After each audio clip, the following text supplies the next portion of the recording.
Merci infiniment de vous être déplacé et surtout merci infiniment à Becky Probst de s'être déplacée.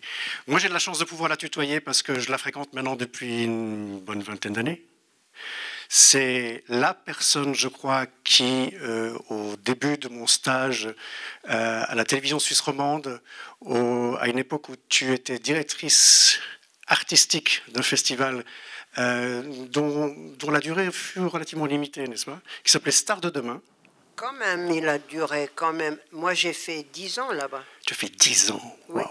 Alors, j'ai fait 10 ans là-bas. C'était juste moi l'apprenti, en fait, qui n'ai pas fait tellement d'années que ça. Je suis passé de la TSR, moi, en fait, à la 20th Century Fox à Genève en 99. Et là, on m'a dit, tu sais, cette dame que tu avais fréquenté à une période en automne, en fait, lors de Stars de demain. Moi, j'étais petit assistant, j'amenais de l'eau et du café à Becky sur le plateau. Et à Christian Defaille, oui, bien sûr. Je suis passé de l'autre côté, je suis passé du côté de la force obscure de la branche en fait chez Fox en tant que distributeur. Et là on m'a dit, tu sais cette dame qui t'impressionnait tellement, j'ai dit Madame Probst, oui. En fait tu vas devoir faire la programmation avec elle le lundi matin. En fait sortir les films Fox à Berne, ça veut dire un coup de téléphone tous les lundis matins vers 9h à Becky Probst. Et tu as intérêt à t'entendre très, très, très, très, très bien avec cette dame, parce qu'autrement, tes films, Fox ou pas, ils ne joueront pas à Berne. Becky était pendant de nombreuses années, en fait, vous m'entendez toujours? Était pendant de nombreuses années non seulement la propriétaire, mais aussi la programmatrice des salles Queenie à Berne. Mais si aujourd'hui Becky nous intéresse, et on va faire un petit voyage en arrière, bien sûr, c'est parce qu'on la reçoit aujourd'hui en tant que présidente, enfin d'abord fondatrice, pardon, directrice, puis présidente en fait de l'EFM, European Film Market. Becky a siégé pendant 30 ans à Berlin à la tête du deuxième plus important marché du film au monde, peut-être deuxième derrière Cannes. Néanmoins, c'est quelque chose qu'elle a fondé et elle va nous raconter son parcours. Mais avant ça, pour ceux et celles qui n'étaient pas à Berlin il y a 3 semaines, je vous demande de regarder les images. Becky, il faut que tu te retournes. J'ai une petite surprise pour toi.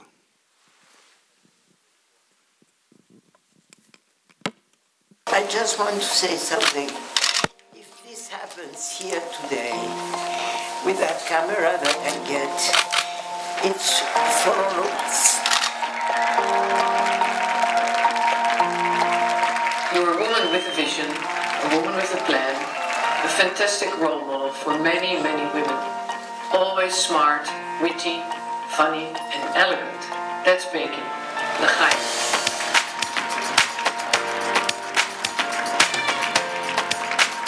I love to do the screenings, the programmation. So I knew about the films, what they wanted to express, and also in the films you saw the impact of those political events. The Iraq War, I remember, kept the Americans away and all that, but you were always here, and you were always my base. The market has been, in a way, a wonderful school in every respect, in the respect of knowing the industry, but also in the respect of knowing people. And for the future, I hope that it will go on having success to be an important place for people, a rendezvous not to be missed. That's my wish.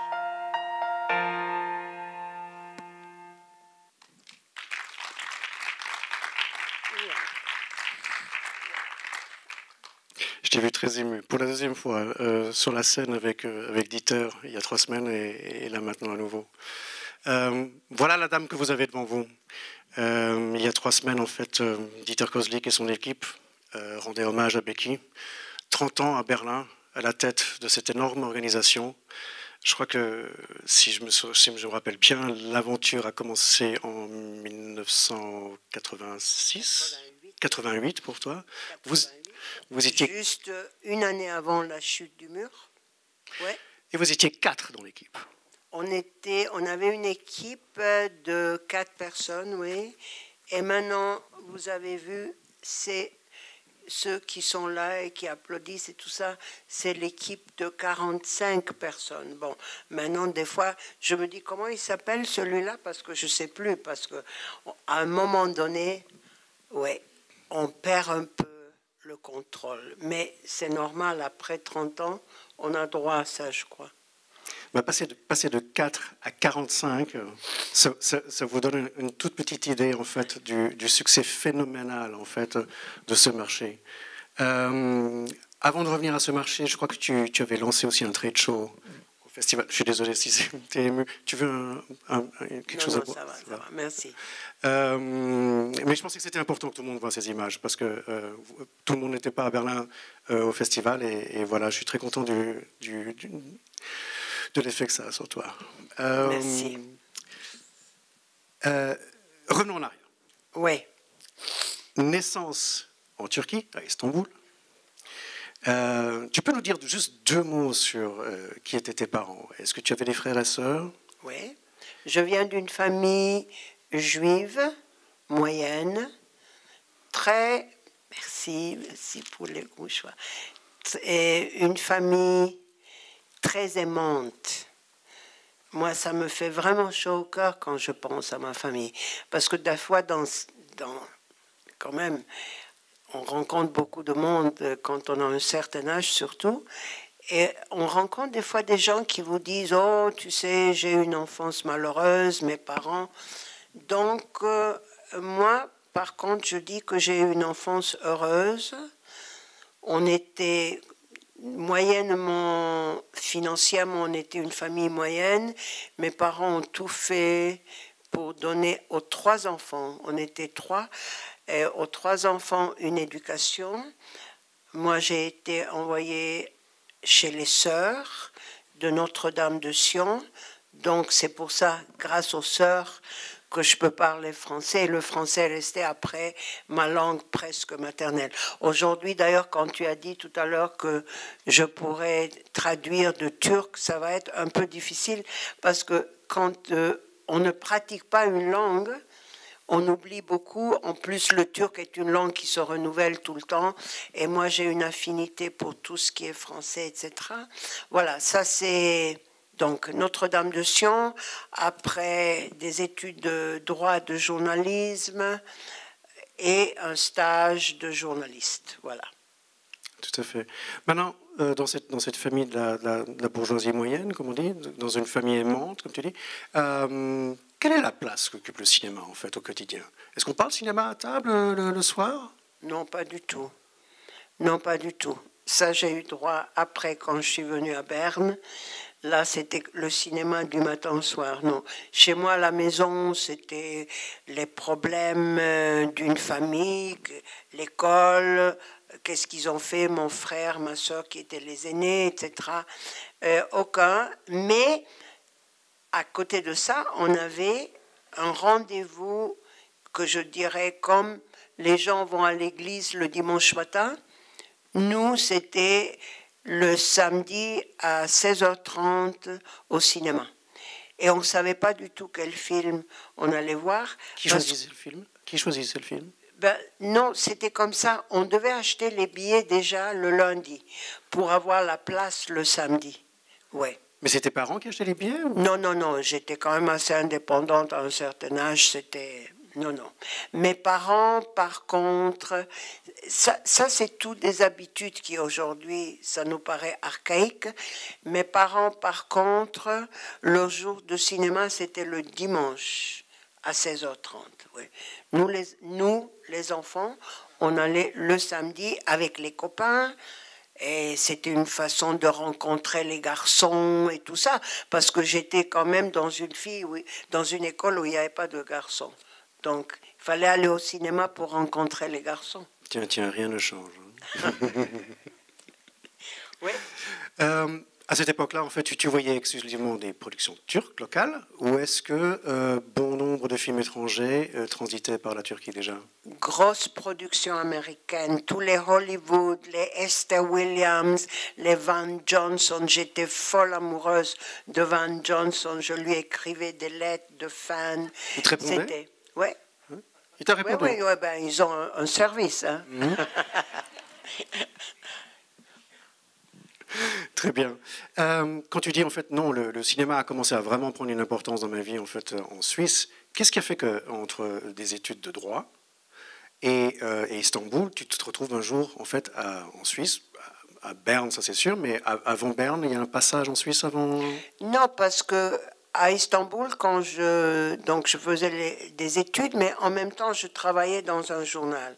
Et le journal, en voyant que je parlais français, anglais, espagnol, puisqu'à la maison, on parlait tout un mélange de langues, le latido, qui est l'espagnol des Juifs qui sont venus d'Espagne, mélangé au français, mélangé au turc.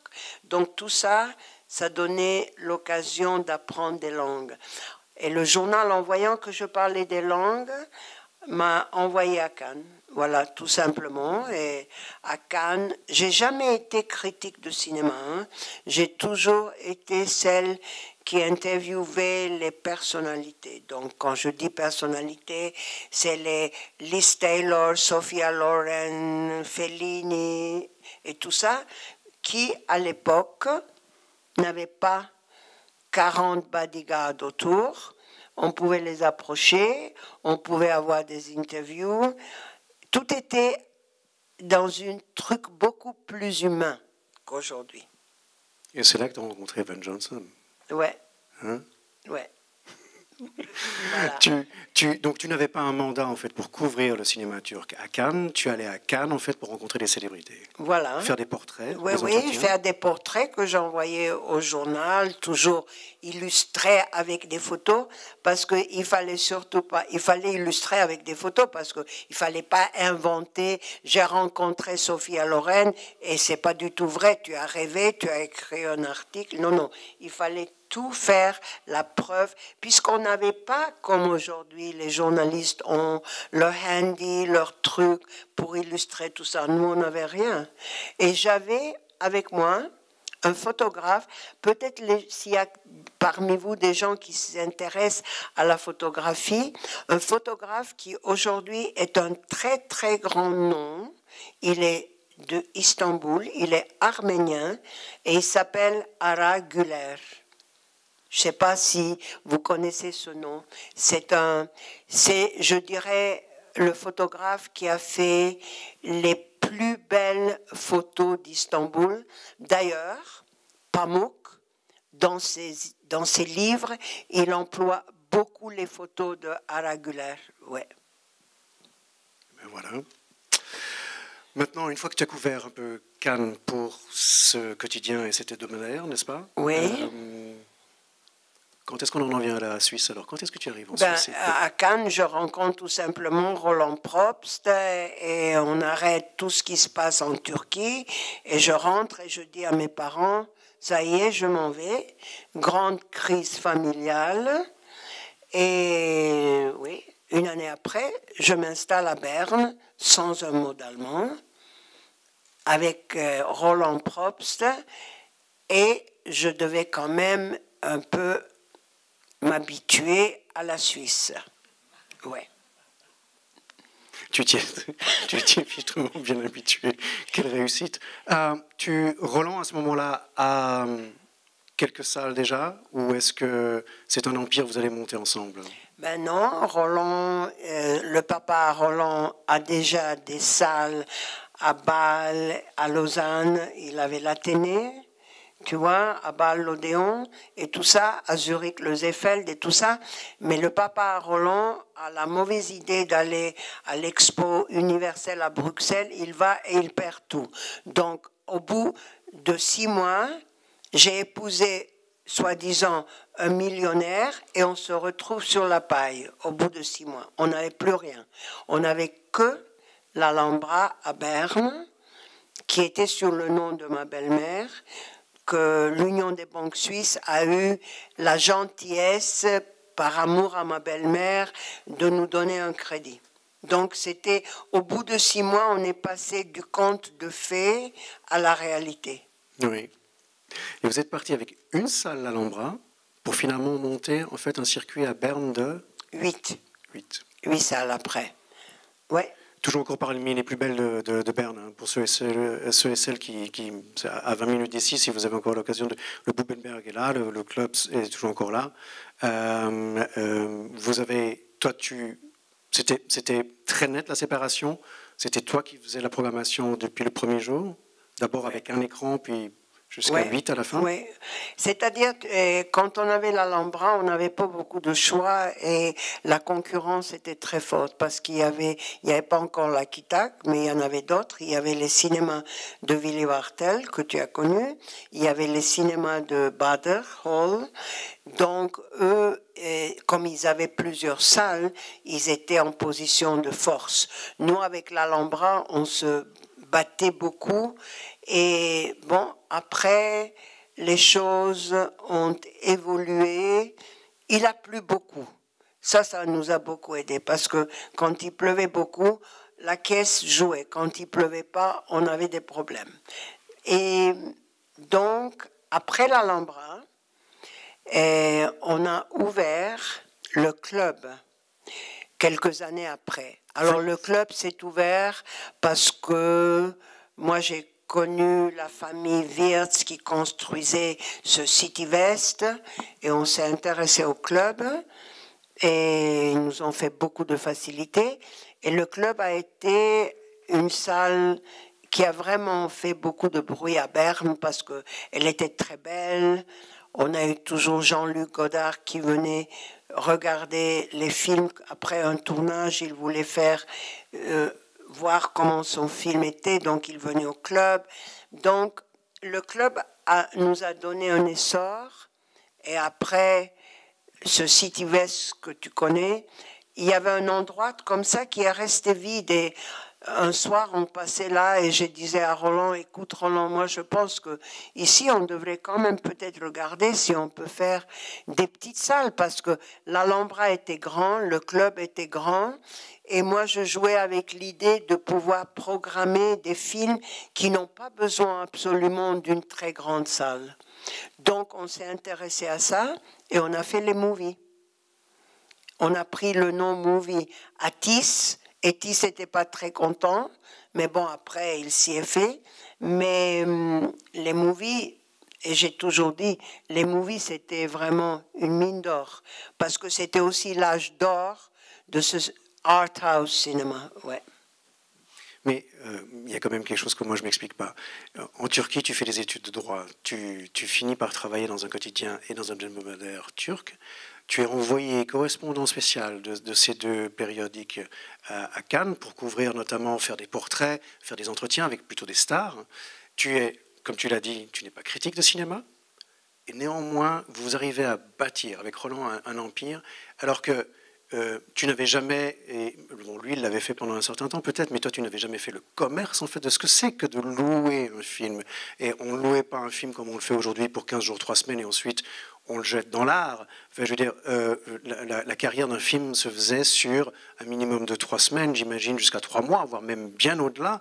Quand on n'a qu'une seule salle comme l'Alhambra, parmi tout ce qui est à disposition normalement, bon temps, mauvais temps, avec la concurrence que vous aviez sur la place de Berne, où est-ce que tu as trouvé, toi, le truc, en fait, pour mettre la main sur les films qui allaient marcher, qui allaient nourrir d'abord un écran, puis grandir jusqu'à arriver à cette extraordinaire aventure et succès phénoménal que vous avez connu, avec 8 écrans à Berne, et vous étiez... Alors tu parlais de l'arrivée de la concurrence plus tard, de ce groupe Kitak, je veux dire, mais pendant très longtemps, à Berne, c'était toi, c'était... Excusez-moi, parce que le circuit s'appelait comme ça, en plus de ça, tu étais la reine. Queenie s'appelait le circuit, hein, si je vous rappelle. Queenie, c'est le nom d'un chien qu'on a eu pendant 15 ans. C'est un bulldog. Voilà. Et on cherchait toujours un nom pour cette compagnie. Donc c'est Queenie. Enfin, j'ai adoré ce chien, elle était ma deuxième fille, vraiment. Ben, écoute Marc, moi je vois dans ça un concours de circonstances. C'est pas comme aujourd'hui, les choses ont beaucoup changé, comme tu le sais.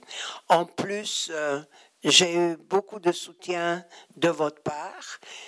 Marc, je dois le dire ici devant tout le monde, m'a énormément soutenu quand il était à la Fox, parce que il avait les Harry Potter, tout le monde voulait les Harry Potter.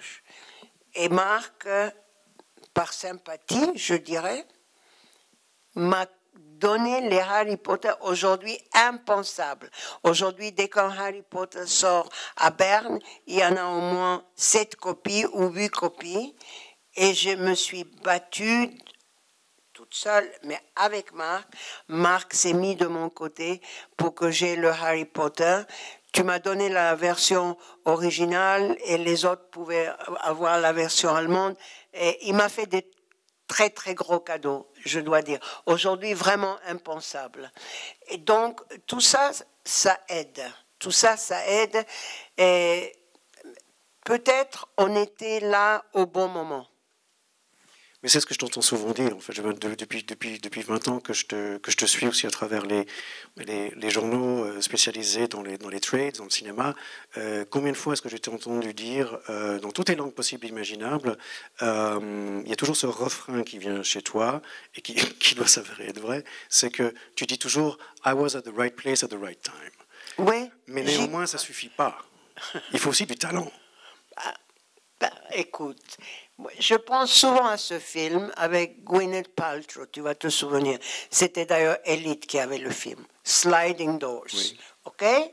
Bon, Sliding Doors, pour moi, c'est vraiment ça. Tu vas à droite, tu vas à gauche. Et si ton ventre te dit va à droite, tu vas. Moi, je vais à droite. Bon, je ne veux pas dire que ça a toujours joué. Il y a des fois où je me suis dit, j'aurais peut-être dû quand même tourner à gauche. Mais bon, ça, c'est les risques du métier. Ouais. Chapeau, en tout cas. Revenons maintenant à ce qui va nous amener en fait à Berlin, parce que à un moment donné, alors, moi, si je me rappelle bien, il y a 2 événements. Il y a le fait que tu vas organiser une forme de trade show au cours du festival de Locarno. Ouais.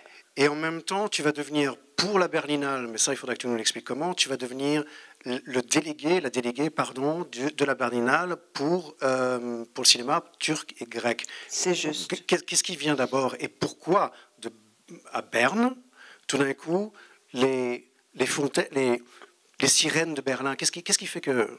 Non, tu vois, alors Locarno, on est tous à l'aéroport la veille du Festival de Berlin et il y a David Streif. Et David me dit, écoute Becky, il faut qu'on réfléchisse à un truc parce que vraiment les distributeurs, les exploitants ne viennent plus à Locarno, il faut qu'on fasse quelque chose. Est-ce que tu es prête à m'aider? J'ai dit oui, bien sûr. Alors, on a créé ce trade show. J'arrive à Locarno avec Patrick Boya. Aujourd'hui, Patrick Boya s'appelle Patricia. J'arrive avec lui. Rezzonico, qui était un président dynamique et formidable, et que j'ai beaucoup aimé Rezzonico. Une figure très controversée, mais moi je l'aimais beaucoup. Rezzonico me dit, voilà, ça c'est le cinéma Rialto. Le cinéma Rialto était un cinéma à Locarno, une seule salle, pleine de toiles d'araignée parce qu'il était fermé. Donc il fallait tout enlever, nettoyer, machin. Et Patrick Boya, c'était pour moi la garantie envers les distributeurs qui me disaient « Oui, mais si je donne ma copie à Locarno et le cinéma a été fermé pendant toute l'année, je risque d'avoir des dommages. » Donc Patrick était la garantie. Ce trade show marche bien. Moritz entend, puisque Moritz était à Locarno avant et que je connaissais Moritz, entend un peu ce qui se passe à Locarno. Il a des problèmes avec une dame à Berlin, suédoise qu'on appelait le rossignol suédois, parce qu'elle voulait absolument la place de Moritz. Alors, quand on vise très haut, on risque de se ramasser. Donc, Moritz voulait se débarrasser de cette femme qui voulait sa place. Alors, il m'a dit, Becky, est-ce que tu serais prête à faire un marché? Et moi, dans ma naïveté, je dirais. Et Roland, en ce moment-là, ça je lui dois aussi beaucoup, m'a dit, mais oui, Becky, vas-y, vas-y, parce que moi je me disais, bon, un marché, c'est quand même pas comme un trade show. Un trade show, on a vite fait le tour. Il y a, je sais pas, 15 distributeurs en Suisse, on les connaît. Un marché, c'est autre chose. Donc, bref, j'arrive à Berlin, 88, et voilà. C'est incroyable. Enfin, je vais finir par y croire. Hein. The right place at the right time. C'est bien ton motus. Ça, Maintenant, quand vous lancez, vous, la première édition en fait, de cette AFM, qui ne s'appelle pas encore la AFM d'ailleurs. Non, moi, ma première chose, quand je suis arrivée, Moritz m'a dit, écoute, tu viens, mais il faut amener des idées nouvelles. Bon, ok, des idées nouvelles. D'abord, ça s'appelait Film Messe. Messe, en allemand, ça avait pour moi une connotation avec meubles, fruits, plantes, tapis. Je voulais quelque chose d'autre, et comme il y avait le American Film Market, j'ai pensé, ok, d'accord, on l'appelle European Film Market, puisqu'on est en Europe, les Américains sont de l'autre côté. Ça, c'était une des idées, elle est restée, et je suis très contente, parce qu'aujourd'hui, c'est devenu quand même une marque. Bon, l'autre idée, c'était de créer des journées, tu sais, quand il y avait, le mur n'était pas tombé, donc il y avait toute l'Europe de l'Est qui ne pouvait pas envoyer librement des films. Donc, pour eux, j'ai créé des journées nationales en passant par les instituts officiellement pour avoir une demi-journée hongroise, une demi-journée tchèque et tout ça. Bon, mais ça a tenu une année parce qu'une année après, paf, le mur descend et tout change. De nouveau, au bon endroit. Vous auriez pu vous casser la gueule quand même dans cette aventure en fait, de marché parce que les gens qui couvraient déjà l'American Film Market pouvaient se dire mais finalement à quelques mois de distance pourquoi est-ce qu'en fait on se relancerait une deuxième fois dans un marché, mais c'est vrai qu'à l'époque au moment où vous vous lancez dans cette aventure extraordinaire, il faut savoir que le cinéma va exponentiellement exploser, c'est-à-dire qu'en fait on est arrivé aujourd'hui à une espèce de saturation où il se produit beaucoup trop de films dans le monde entier en fait, par rapport à ce que tous les supports dans les pays du globe en fait peuvent enregistrer, acheter et diffuser. L'idée géniale du marché en fait, c'est que Becky et son équipe ont déjà fait un pré-filtre, si vous voulez en fait. Juste pour vous expliquer en deux mots, l'idée en fait de ces marchés, de ces messais de fous, c'est que vous voyez ici à Fribourg, bon an, mal an, à peu près 3-4 nouveaux films qui sortent chaque semaine. Il pourrait, si on laissait tout le monde faire, sortir 300 films par semaine ici à Fribourg. Ce qui est impossible, il n'y a pas le nombre d'écrans nécessaire et il y en a nulle part dans le monde assez en fait, pour pouvoir ingurgiter tout ce qui se produit à travers la planète. Ces marchés font en fait que seuls les produits dits entre guillemets sérieux arrive finalement à bon port. Dans le monde entier aujourd'hui, le nombre de gens qui veulent écrire des films, qui veulent en mettre en scène, qui veulent en produire, qui veulent en financer, tout le monde rêve en fait d'avoir un pied dans le cinéma, de partir à l'aventure, dans cette grande aventure et espérer aussi récolter un peu les fruits d'argent, du glamour, des prix, être associé d'une manière ou d'une autre. Il y a quand vous avez tout, quand vous avez un empire, que ce soit dans l'immobilier, que ce soit dans l'automobile, que ce soit dans l'armement, je pense à ton ami Milchan, quand vous avez une très très très très belle réussite, il y a cet argent en fait que vous ingurgitez, à un moment donné ou à un autre, combien de gens à travers la planète aujourd'hui se disent bon ben quel est le dernier joker, quelle est encore la dernière part en fait de rêve qui me reste en fait encore à réaliser. Et ça, le cinéma entraîne tout le monde, n'est-ce pas? Je veux dire, des gens les plus simples qui veulent tourner en fait avec leur téléphone portable, à des gens qui veulent être associés à des productions, à des productions à plus de 200 millions de dollars. Ces marchés sont faits pour pas réguler tout cela, ça c'est impossible, je veux dire. Mais c'est Becky et son équipe, et Cannes tente évidemment de faire la même chose, ainsi que Toronto et la FM dont elle parlait tout à l'heure à Los Angeles, c'est qu'en fait, on essaie de mettre en rapport les gens dans les pays du monde entier, c'est-à-dire en fait, en l'occurrence, pour nous Suisses, les acheteurs. Qui sont les acheteurs en Suisse? Ce sont les 20, 25, parce qu'il y a aussi des petites sociétés de distribution en Suisse qui ne sortent qu'un ou deux films par an. Hein. Il y a 20, 25 acteurs en Suisse, en fait, qui achètent des films pour notre marché. Et ces marchés, en fait, dont Becky et son équipe ont grandement contribué à leur essor, en fait, font que quand vous vous inscrivez dans un marché comme celui de Berlin ou de Cannes ou de Toronto, d'abord, son équipe à elle fait un énorme travail de recherche et de vérification, savoir qui vous êtes vraiment, est-ce que vous êtes légitime, n'est-ce pas? Il y a un travail, un filtre, il y a un premier filtre en fait. Je veux dire, vous ne pouvez pas arriver avec 1000 francs sur la table et acheter un badge et vous promener à travers les couloirs du marché à Berlin, voir des films et tenter de vendre ou d'acheter quelque chose. Il faut déjà une certaine légitimité. Et puis, Becky et son équipe, en fait, qui connaissent bien tous les tenants et aboutissants et tous les acteurs mondiaux, en fait, vont, surtout si c'est vos premiers pas dans la branche, vont essayer de vous mettre en contact avec les gens avec lesquels vous devriez travailler demain. Parce que quand vous êtes, je dis n'importe quoi, mais même quelqu'un comme, j'imagine, l'entourage de Ken Loach, qui sera là tout à l'heure dans ce fauteuil, je veux dire, les gens qui financent les films de Ken Loach, c'est pas pour autant, c'est des gens qui ont une idée d'un scénario, en général, dans le cas de l'autre, un scénario original.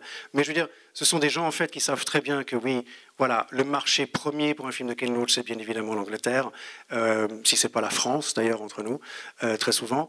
Mais quid de la Suisse? Qui sont les acteurs en Suisse? À qui est-ce que je devrais vendre mon film en Suisse, le nouveau film de Ken Loach, pour qu'il soit dans les mains des gens qui le mieux représenteront, en fait, les intérêts du film de Ken Loach. Qui a la sensibilité parmi les distributeurs en Suisse, en fait, pour sortir un film de Ken Loach? Qui est-ce qui comprend le cinéma de Ken Loach?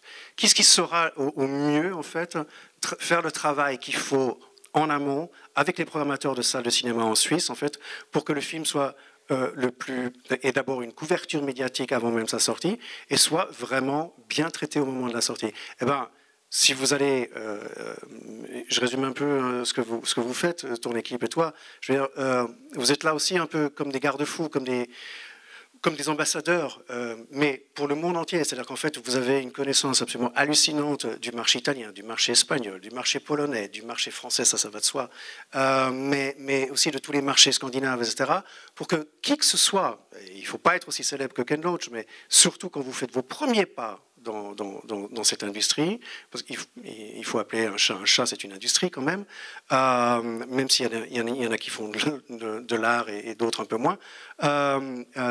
Chaque film mérite d'être accompagné par les gens en fait qui au mieux seront tirés parti de ce film-là.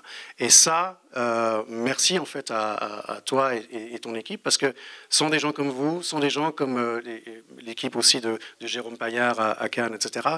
Je veux dire, vous avez grandement contribué en fait à ce que les gens se parlent entre eux dans cette industrie, et que surtout des gens en fait légitimes en fait rencontrent les artistes de demain, et que le film puisse voir le jour financièrement et puis ensuite en salle devant un public. Parce qu'à la fin du jour, c'est ça le plus important. C'est qu'entre le moment où quelqu'un a une idée quelque part au fin fond de son garage jusqu'à 3 ans plus tard, la sortie en salle, il y a ce filtre en fait. Il y a le talent bien sûr, et puis il y a, grâce à des équipes comme les tiennes, la possibilité en fait d'amener au mieux un film sur un écran comme celui-ci, devant un public comme vous. Oui, c'est tout à fait juste. Et tout à l'heure, quand j'étais tellement émue et que j'ai commencé à pleurer et que j'ai reçu des mouchoirs, merci Thierry, c'est parce que, justement, les gens ce jour-là qui étaient là, présents à cette cérémonie, pas à cause, pour moi, un peu Mais c'était aussi parce que dans ces 30 ans de Berlin, on a formé comme une famille cinématographique, c'est-à-dire des gens qui se retrouvent chaque année, qui se connaissent et qui savent ce que tu disais tout à l'heure. On sait un peu, et quand on a un monsieur d'Australie qui est vraiment un de nos plus fidèles clients à Berlin, qui vient chaque année, il fait le voyage et il reste toute la durée, il regarde autant de films, mais on sait exactement. Il s'appelle Tony Tsekola, Palace Picture, en Australie. Alors, on sait exactement qu'est-ce qu'il cherche. Tu vois, c'est ça l'histoire. Parce que des fois, il vient, il dit, mais dis-moi, Becky, est-ce que vraiment tu penses je dois aller voir ce film? Je prétends pas avoir vu tous les films, hein, parce qu'on en a eu cette année 800 et quelques au marché énorme. Mais on a des idées, on voit des tendances et on est des fois pas toujours, en mesure de un peu conseiller les gens, oui. Non, et puis ton staff fait aussi un travail incroyable avec les ayants droit, j'imagine, parce que dans les couloirs en fait de la Berlinale chaque année, on y croise de tout, comme je disais, des acheteurs, des vendeurs, mais aussi des membres de la presse. Et c'est vous qui décidez, en fait, vous avez des garde-fous, en fait, vous décidez en fait que non, ce film-là, avant même que la presse le voie, il faudrait d'abord qu'il soit vraiment terminé. Beaucoup de films en fait qui sont présentés à Berlin dans le cadre du marché ne sont finis qu'à 90, 95, 98%. Et la presse tente. Moi, je le vis tous les jours dans la queue, et Dieu sait que ça fait du bruit. Ils sont pas heureux, les membres de la presse, parce qu'en fait, ils voient que vendeurs et acheteurs en fait voient beaucoup de films auxquels ils n'ont pas accès. Et c'est pas parce que tu es accrédité. Moi, j'ai ce chiffre. Alors, dis-moi si c'est juste. Est-ce que cette année, c'est à peu près ça? 450 compagnies accréditées? Ouais. 7000 badges, ouais. C'est vrai? 7000 badges? D'accord.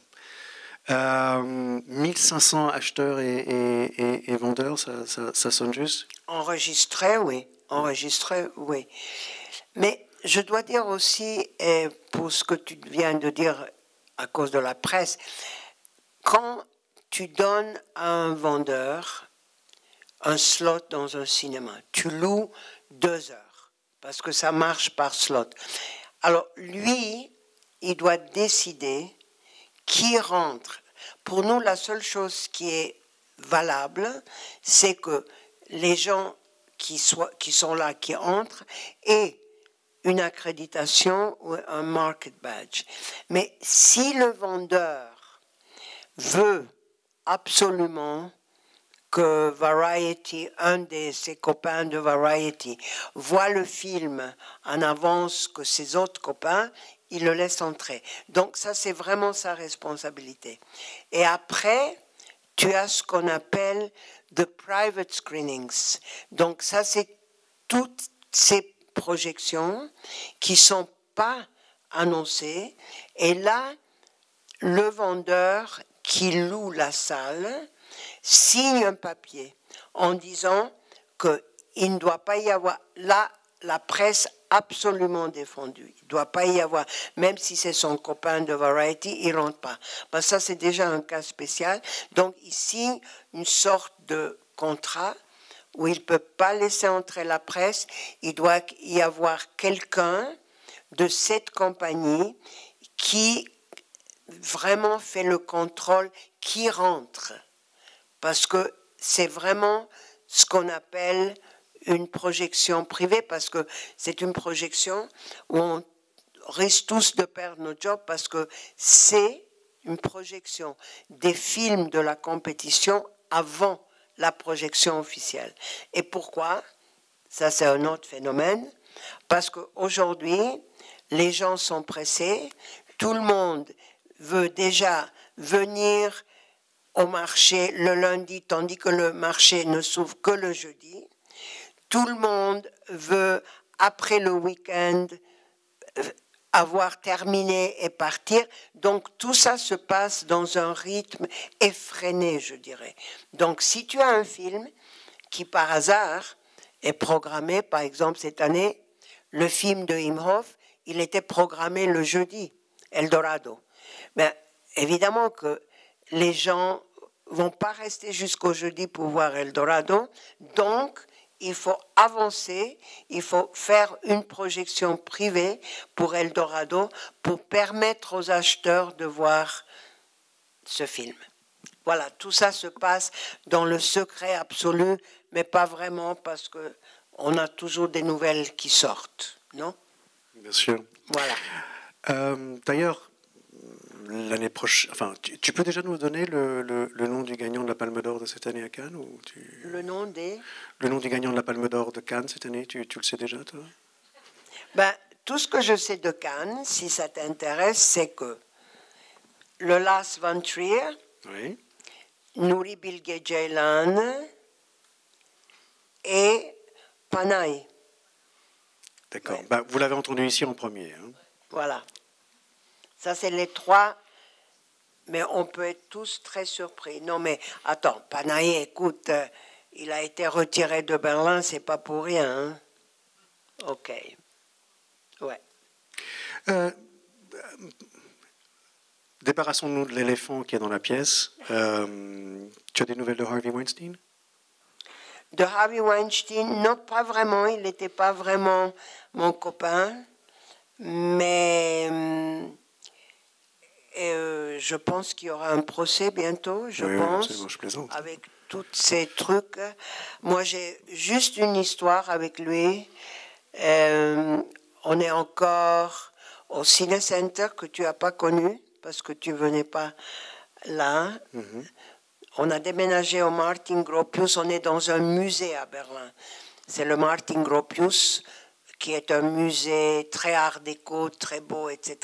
Mais on a déménagé dans l'an 2006. Et on est allé de l'ouest à l'est en l'an 2000. Anyhow, Harvey Weinstein appelle, pas lui-même, je pense, une de ses nombreuses assistantes, appelle, il a manqué un film et il doit absolument le voir. Et ce film s'appelle 4 Days in September. Ça te dit quelque chose? Oui, absolument. Un film produit par un Suisse qui s'appelle Arthur Cohn, sauf erreur. 4 Days in September, il était produit par Arthur Cohn? Oui? Sauf erreur, non? Non, je crois pas. C'est un film qui a été tourné au Brésil, brésilien, et c'était Goldschmidt qui était le producteur. Pardon. Ok. Anyhow. Donc, il a manqué le film, il doit le voir. On lui dit, si vous venez le soir, après 9h, on a un studio de libre et on peut vous organiser une projection privée. Quelques heures après, le concurrent de Weinstein, Sony Classics, Michael Barker, appelle. Il doit aussi voir le film. Lui aussi l'a manqué. Bon, on ne peut pas mettre les deux dans le même studio, impossible. Donc, on s'arrange avec le projectionniste de dire, OK, l'un commence à 9h, l'autre va commencer à 9h30. Donc, quand une bobine, on est avec les bobines, se termine, tu prends la bobine du studio, c'était le studio 9 où j'avais Weinstein parce que c'était le studio qui était vis-à-vis de mon bureau, et tu l'amènes au bout de l'allée dans l'autre studio. Alors, Weinstein arrive, toute une armée de jeunes filles autour de lui. Alors, toutes ces filles étaient chargées, toutes avaient une mission à remplir. Une devait aller chercher le Coca-Cola, la pizza, les Marlboro, des mouchoirs en papier, tout ça. Il les a fait courir non-stop, les filles. Finalement, il s'est installé. Après, il y a Michael qui est arrivé, on l'a mis au bout. Donc, tout se passe bien. Weinstein, à un moment donné, même avant la fin du film, il sort, il vient vers moi, il dit « I just bought the film ». Ok. Bon, mais il n'a même pas vu le film en entier. Il a dû envoyer une de ses filles dire à Goldschmidt « c'est bon ». Michael regardait le film et on me demande toujours « mais écoute, est-ce qu'il t'a agressé ?» Et je dis toujours non. Et je dis « j'étais pas son genre de femme qu'il aimait ou alors j'étais déjà trop vieille pour lui. Il fallait des jeunes. » Voilà. Ça, c'est mon histoire avec Weinstein. Après, bon, je l'ai vu comme ça de temps à autre à Cannes ou à Berlin, mais ça a été vraiment quelqu'un de... Même tous les directeurs, inclus le mien à Berlin, ils disaient surtout pas traiter avec Weinstein. Il a dû être quand même quelqu'un de très, très désagréable, à part tout ce qu'il a. Apparemment, oui. Ouais. Dernière chose, Becky, ce n'est plus une rumeur puisque maintenant c'est dans les journaux, et je pense qu'on verra enfin, je pense que tu verras le film évidemment en premier, et puis ensuite il sera présenté dans Dieu sait quel marché, j'imagine moi Berlin, mais je peux me tromper. On est, paraît-il, en plein tournage. Tu es en plein tournage. Tu es le personnage principal d'un documentaire qui se tourne, paraît-il, par petits bouts déjà depuis 3 années. Oui, bon, ça je dois dire, c'est une idée. On a un monsieur dans la branche que certains connaissent probablement, il s'appelle Eddie Stöckli. Eddie Stöckli, il a une hantise.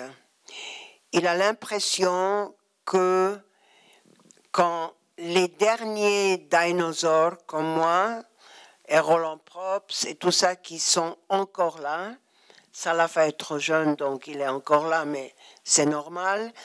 Et quand nous, on va disparaître, il y a toute une partie de l'histoire du cinéma en Suisse qui va disparaître parce que les jeunes prennent la relève, ce qui est bien, mais c'est aussi parce qu'il n'y aura personne pour raconter les histoires comment c'était avant. Donc Eddie, il a cette idée qu'il faut mettre ça sur pellicule, et il a chargé une jeune femme qui s'appelle Rebecca Palin, qui est suisse et qui a déjà fait 1 ou 2 films. Et elle filme, elle me suit là. Je ne sais pas ce que ça va donner. On va voir.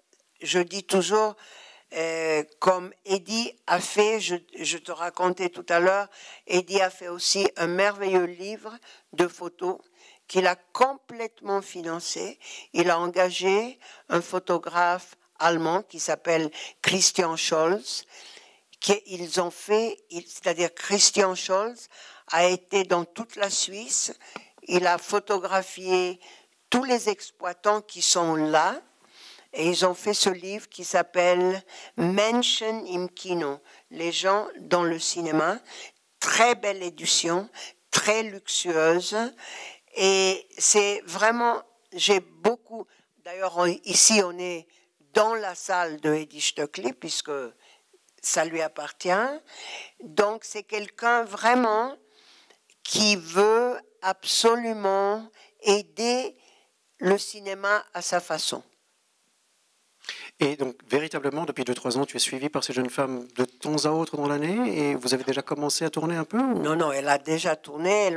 On était à Jérusalem ensemble parce que Lia était décédée, Lia que tu as connue était décédée, donc on était à Jérusalem ensemble au festival, et il y avait un tribute to Lia dont je faisais partie parce que je la connaissais bien.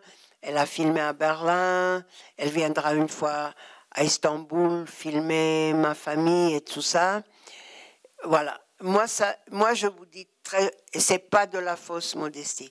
Ça me gêne un peu parce que je trouve, je dis toujours, j'ai pas inventé la poudre, hein. Donc, ouais. Non, mais tu as inventé en tout cas le modèle qui font marcher les salles de cinéma à Berne, ça c'est sûr.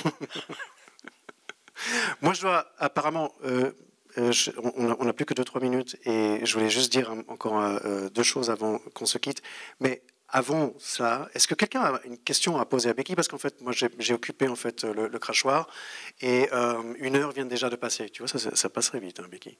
Est-ce que quelqu'un aurait une question à poser à Becky? Oui, madame? Bien sûr.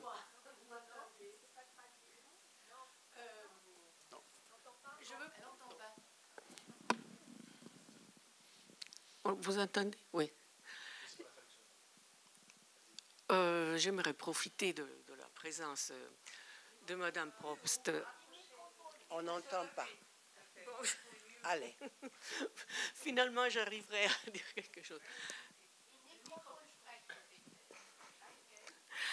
Je vais profiter de la présence de Madame Probst, parce que, surtout maintenant qu'on voit ces images de tous les films turcs, alors on a beaucoup parlé du commerce, comment on fait le commerce, comment on choisit les personnages, mais j'aimerais vraiment profiter pour lui demander quelle est, disons, sa relation, votre relation avec le cinéma turc, et quelle est votre évaluation, disons, l'évaluation que vous donnez du cinéma turc d'aujourd'hui.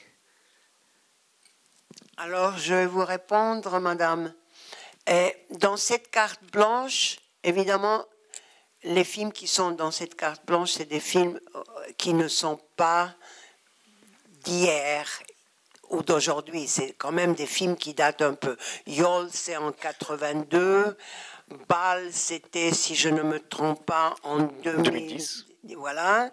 Après, on a le Güneşe Yolculuk, Rise to the Sun, c'est aussi 2006. 99. Voilà. Bon. Et le plus récent, c'est Legend of the Ugly King, le documentaire. Absolument. Voilà. Alors, je vais vous dire. C'est un documentaire sur le réalisateur de Yol, justement. Oui. Alors, ma relation, vous savez, j'ai pas une relation, disons, spécifique avec le cinéma turc. Je le suis parce que comme je suis le cinéma iranien et tout ça. Pour le cinéma turc, ce que je peux dire aujourd'hui, c'est que les cinématographies venant de ces pays qui sont pour nous en Suisse un peu lointains, c'est pas ni la France, ni l'Italie, ni l'Angleterre, ni les États-Unis, c'est quand même des pays exotiques, c'est des cinématographies qui changent. Ça veut dire, vous avez des années, on parle du film iranien. Vous avez des années, on parle du film turc. En ce moment, on a un grand réalisateur turc, Nuri Bilge Ceylan, qui prépare justement son film « J'espère pour aller à Cannes ». On a aussi un film de lui ici, qu'on a vu cet après-midi, qui s'appelle « Winter Sleep ». Donc lui, si vous voulez, c'est en ce moment la personne qui personnifie le plus le cinéma turc. À côté de ça, ça c'est évidemment un cinéma d'une certaine qualité, un certain niveau. À côté de ça, il y a une grosse production. Si les chiffres sont justes, on m'a dit qu'on produisait presque 200 films en Turquie, mais c'est des films qu'on ne verra jamais ailleurs parce que c'est des films complètement populaires pour la Turquie et qui ne vont pas voyager.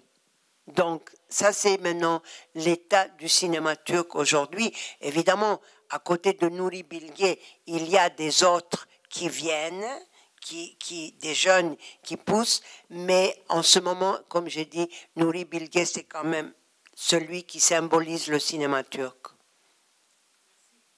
Je vous prie.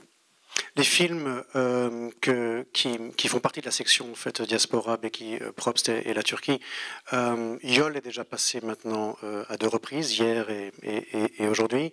Par contre, il reste encore quelques projections des autres films qui font partie de ta section. Donc, je vous invite à aller les voir.